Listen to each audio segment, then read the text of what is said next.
everyone, Chris here, and welcome to my channel. Today, as you can see, I'll be playing Becca's Bookopoly for Bookoplathon. So I've got my board set up here. We're going to zoom in here so you guys can hopefully see that. I'll be using this to work my way around the board. So these are my chance cards. I have a mixture of books I want to read and a mixture of books that I don't. We'll mix these up.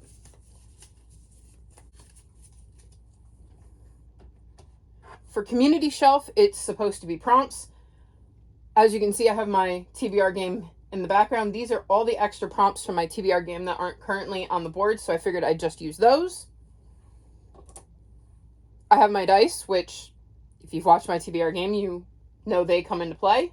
I'll be doing 5 rolls, just like Becca, so let's start with roll number 1. And we have 9.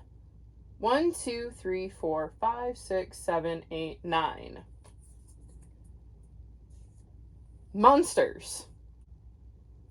I think that's doable. So first up, I got monsters, and for this you can read about like anything that has to do with some kind of monster, vampires, werewolves, etc., that kind of thing.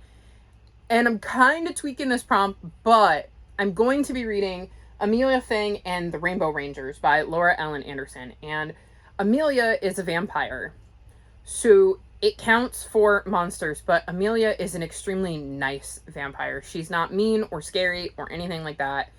She's just a sweet little girl who happens to be a vampire, and we get to see her go on adventures with her friends.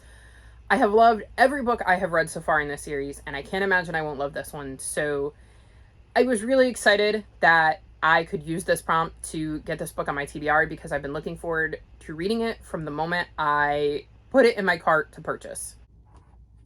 Roll number 2.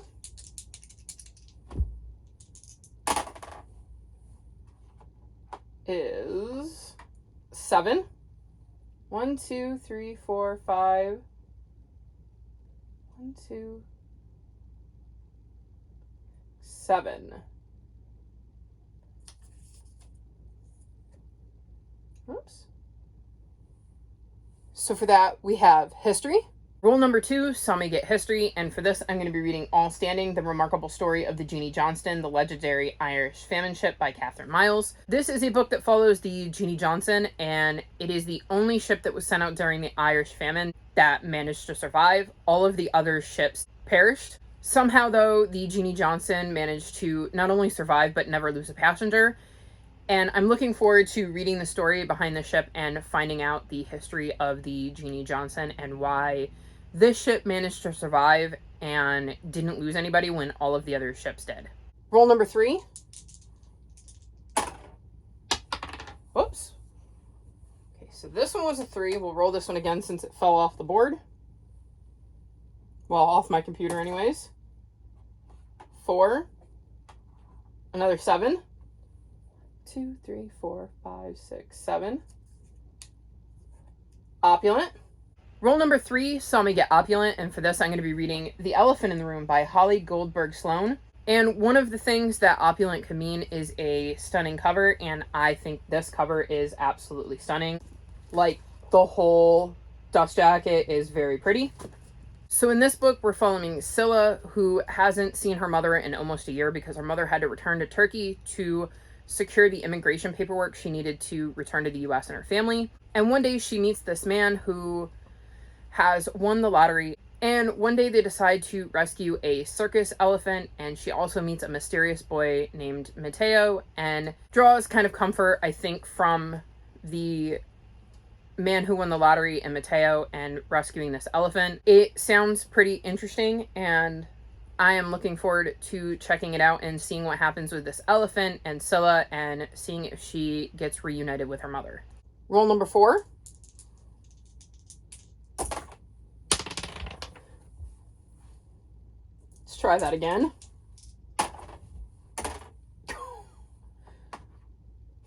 3 and a 2, so 5. Pole pick. Roll number 4 saw me get poll pick, and for this I put up a poll on my Twitter with 2 books I wanted to read and 2 books that I didn't want to read right now. and I will pop the results up here. And as you can see, everyone chose for me The Tower of Nero by Rick Riordan. This is the 5th and final book in the Trials of Apollo series. In this series, we're following the god Apollo, who has angered his dad Zeus and has had his godly powers stripped away and has to survive as a mortal and try to get back into his father's good graces. This is set in the same universe as Percy Jackson and the Heroes of Olympus, but these events follow the events of those two series. I have absolutely loved this series. Apollo is hands down my favorite character in the Percy Jackson universe, and I am so excited to be finishing up his journey, while at the same time sad because I'm going to miss spending time with Apollo. I'm really happy that this won the poll, and I can't wait to dive in and find out how Apollo's journey ends. And what may be my last roll, unless I get doubles, roll number 5. Is a 6.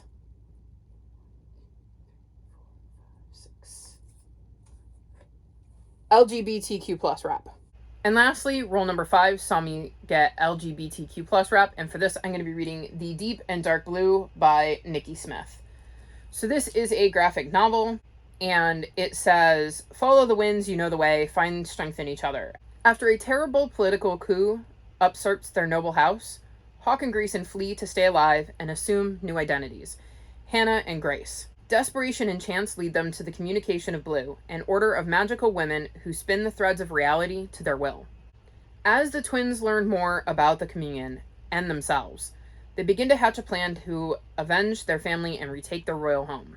While Hawk wants to return to his old life, Grace struggles to keep the threads of their new life from unraveling and realizes she wants to stay in the one place that will allow her to finally live as a girl." So there is my LGBTQ plus rep. I'm also really excited to be getting a graphic novel on my TBR, because this isn't the only readathon I'm taking part in, and I have my own TBR game. I will link my TBRs for those other readathons and my own TBR game below if you want to check them out and see everything that I'm hoping to read this month. But when this came up, I was so excited to be able to squeeze a tinier book on my TBR because I've got a pretty hefty one in total. So these are the books I'm going to be reading for Bookoplathon. Are you partaking in Bookoplathon? If so, let me know whether the board was kind to you or not in the comment section below. If you've made it this far in the video, leave me dice emojis, like this video, and subscribe to my channel, and I'll talk to you next time. Bye!